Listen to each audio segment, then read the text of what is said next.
paz do Senhor, meus irmãos, na bênção. Estou morrendo de saudade de vocês. Deus tem uma palavra para você nessa noite. Eu convido você, onde você estiver, na sua casa, no seu trabalho, chama os seus filhos, chama a sua esposa, para ler a palavra do Senhor, para adorar ao Senhor. Salmos 91, Deus tem uma palavra para você. O título do Salmos diz assim: Deus, Ele é o nosso protetor. Deus, Ele é o seu protetor. Provavelmente na sua Bíblia pode estar escrito assim: a segurança daquele que se refugia em Deus. A tradução que eu estarei lendo hoje da Bíblia é na linguagem de hoje. Diz assim a palavra do Senhor: as pessoas que procuram segurança no Deus Altíssimo e se abrigam na sombra protetora do Todo-Poderoso, pode dizer a Ele: o Deus, Tu és o meu defensor, é o meu protetor. Tu és o meu Deus, eu confio em Ti. Deus, livra-vos de perigos escondidos e de doenças mortais.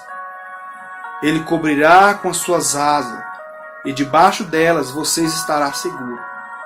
A fidelidade de Deus o protegerá como um escudo.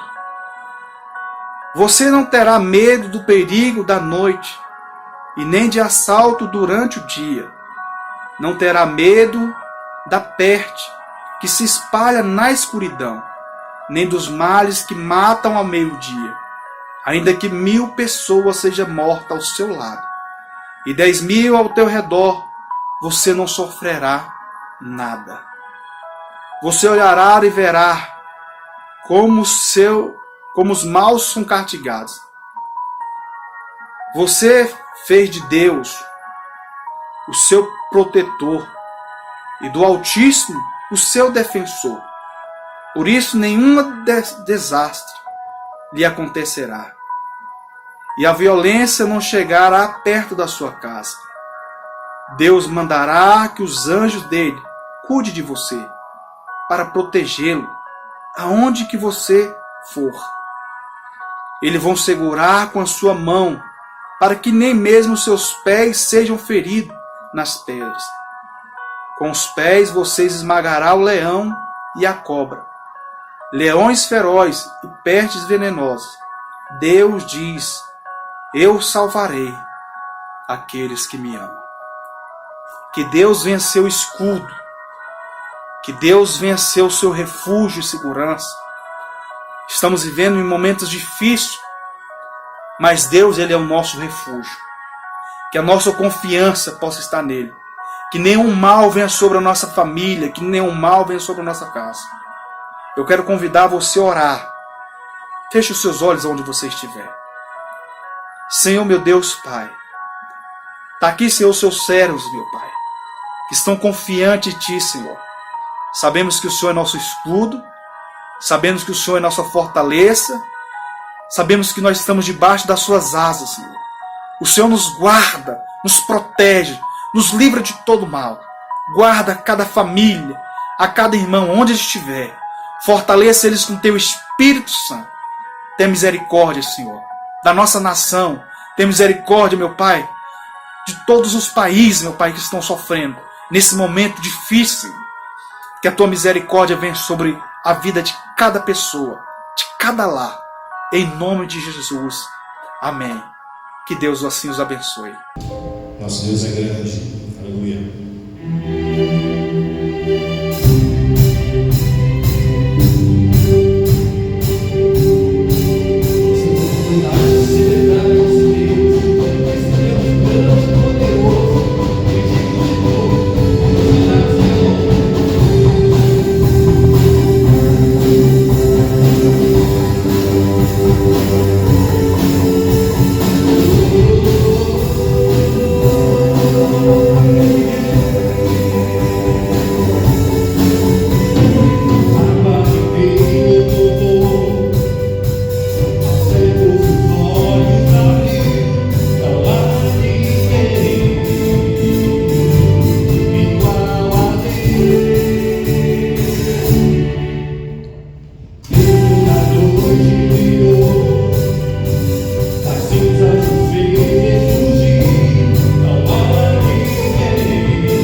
Olá meus irmãos, tudo bem?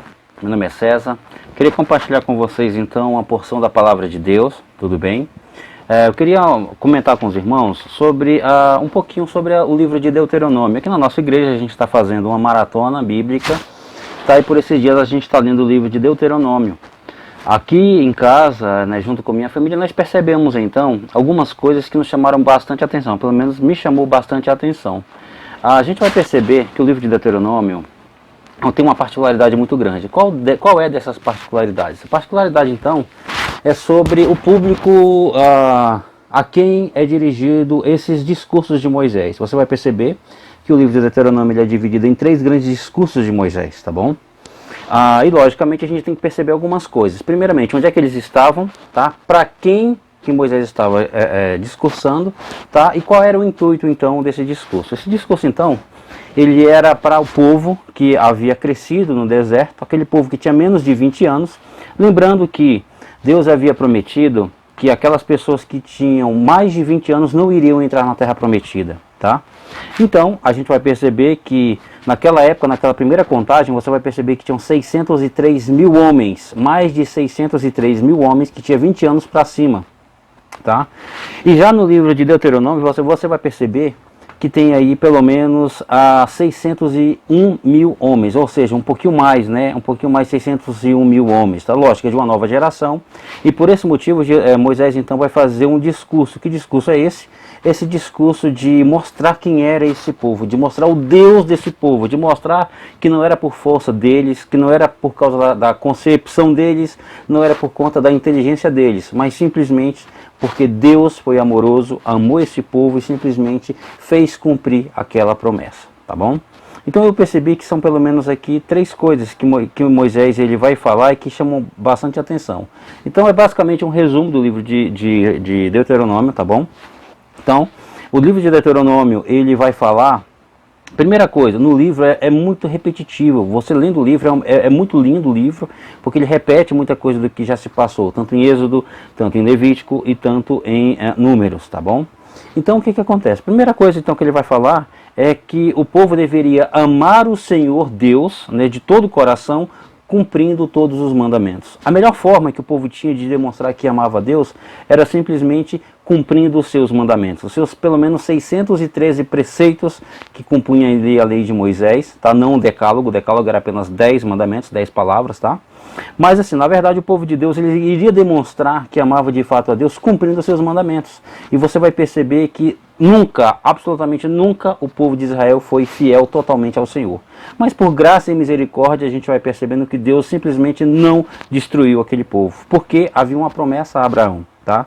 Você vai perceber que lá no livro de Gênesis, capítulo 15, existe ali então uma aliança que Deus fez com o seu povo, uma aliança que Deus fez com Abraão, tá?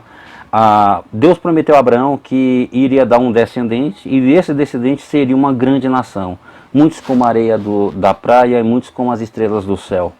E a gente vai percebendo que essa promessa que Deus foi fazendo, ela foi sendo progressiva, porque Deus revelou um pouco a Abraão, depois foi revelando, até que de fato a gente percebe todo esse cumprimento quando o povo de Israel sai do Egito. Uma multidão de gente, tinha pelo menos ali 2 milhões de pessoas, conforme os grandes estudiosos da palavra de Deus.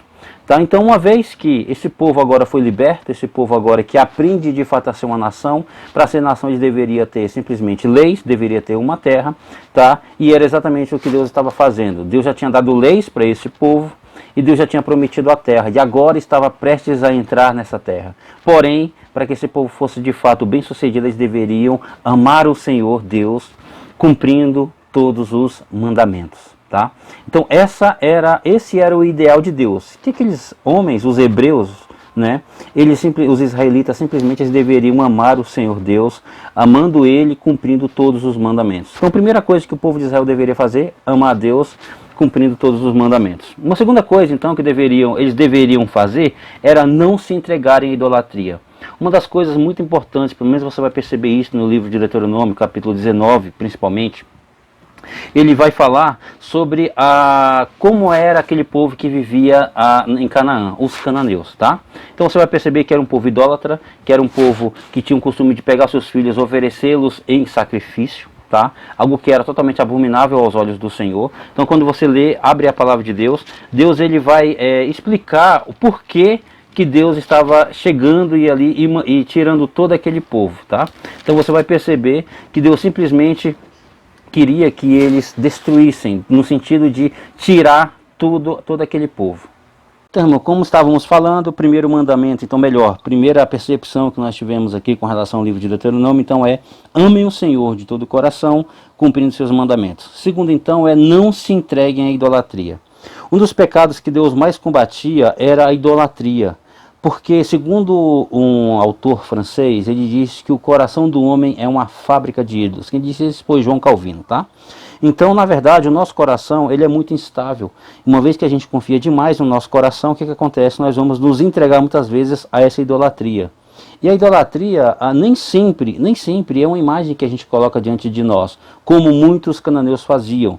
Mas na verdade é quando a gente coloca nós acima da própria vontade de Deus. Ou seja, muitas vezes nós queremos que a nossa vontade seja a vontade de Deus. Isso também é um tipo de idolatria. Então a gente vai perceber que idolatria pode ser um emprego, que pode ser a tua formação, que pode ser toda a tua capacidade, quando você exclui Deus totalmente da sua vida, ou seja, até colocando Deus em segundo plano, isso também é idolatria. Ou seja, eles poderiam colocar, na verdade, toda a sua confiança naquilo que eles eram, tá? E era isso que Deus queria. Você vai perceber que eles sempre falavam assim, Deus falava assim para eles: cuidado para que quando vocês estiverem abençoados, vocês não esquecerem e seu coração se elevarem, pensando que foram vocês que se trouxeram até aqui. Tá? E a gente vai perceber Deus falando de várias maneiras exatamente isso: não se entreguem à idolatria, confiem em mim. Essa é a realidade que Deus quer.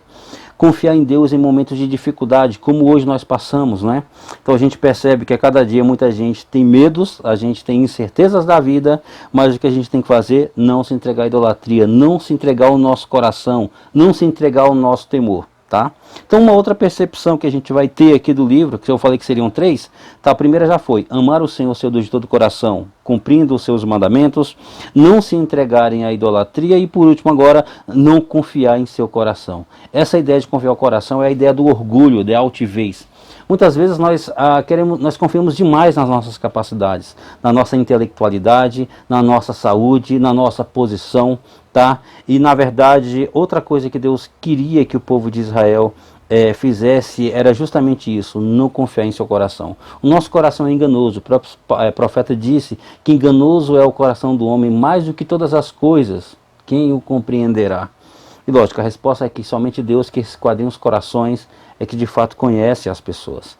Então, na verdade, nós não podemos confiar no nosso coração. Nosso coração é enganoso. Hoje a gente está bem, daqui a 5 minutos a gente pode estar mal. Um dia a gente está com muita fé, outro dia a gente está totalmente descrente. E se a gente confiar inteiramente no nosso coração, a gente está perdido. Então, na verdade, a gente tem que confiar, elevar o nosso coração sempre ao Senhor. Não que o coração nosso seja o fim em si mesmo, mas o nosso coração, o centro da nossa vontade, nós devemos submeter a Deus e confiar estritamente no Senhor. Né? Como todos sabem, estamos passando por um momento de grandes dificuldades, de muitas incertezas, mas uma coisa eu falo para você: quem leu a última página da Bíblia tem lá a sua esperança, e sua esperança é certa.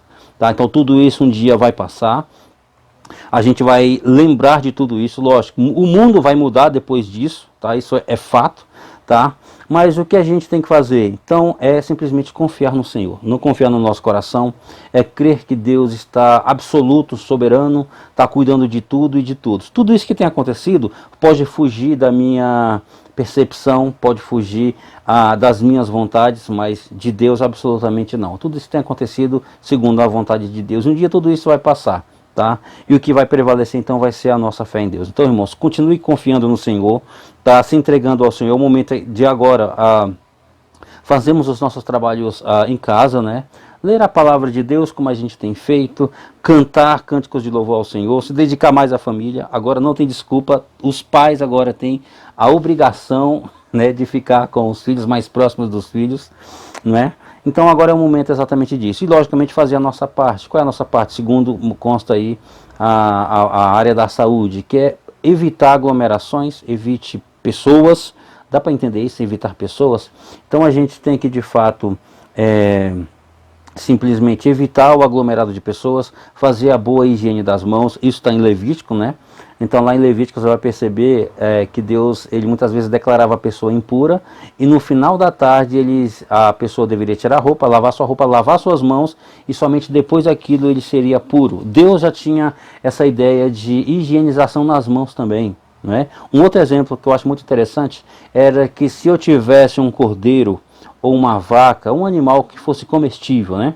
Então, suponhamos que no dia de manhã eu encontre um animal morto e eu vou pensar o seguinte: não, já que o animal está morto, eu vou comê-lo. Deus falava que não. Mas por que de tudo isso? Porque eles não saberiam, por exemplo, o que tinha ocasionado a morte do animal, ou se fosse uma doença que tinha atacado o animal e matado o animal. Então, se você comesse uma carne doente, você também ficaria doente. Então, Deus já estava cuidando do seu povo. E é isso que Deus tem feito, cuidando do seu povo. Então é exatamente isso, irmãos. Vamos continuar confiando no Senhor, intercedendo pelos irmãos, intercedendo pelo mundo, né, que o mundo carece de fato das nossas orações. Amém? Que Deus abençoe os irmãos em nome de Jesus e continuemos a confiar no Senhor. Amém? Que Deus abençoe a todos. Tchau.